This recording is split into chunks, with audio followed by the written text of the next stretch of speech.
தர்ஷனா எத்தனை மணிக்கு ஸ்கூலுக்கு போகிறீங்க? இன்னும் 7 மணிக்கு ஸ்கூல் போவோம். 7 மணிக்கா நீங்கள் ஸ்கூலுக்கு போகிறீங்க? இல்லையே, அப்புறம் நாங்கள் 10 மணிக்கு ஸ்கூலுக்கு போவோம். ஆனால் இன்னும் லேட் ஆகுது. 10 மணிக்கா நீங்கள் ஸ்கூலுக்கு போகிறீங்க? இல்லை 10 மணி ஸ்கூலுக்கு போனால் கூட லேட்டாக தான் ஆகுது. மணி இப்போ 9 ஆகுது. இப்போ 9 ஆகிட்டு 10 ஆகுது. எத்தனை மணிக்கு தான் நீங்கள் ஸ்கூலுக்கு போவீங்க? இன்னும் 10 தான். என்ன யோசிக்கிறீங்க?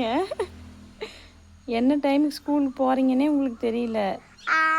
எனக்கு தெரியவே மாட்டேங்குது. என்னதான் பண்ணுறது புரியல. நீங்களாச்சும் சொல்லுங்க. ஏதாச்சும் சொன்னால் தானே எனக்கு தெரியும். சரி, இந்த அழகான காற்று பூக்களை பார்த்தாலே ரொம்ப ரசிக்கலாம். ஆனால் கொஞ்சம் டைம் 10 மணியா ஆகும்.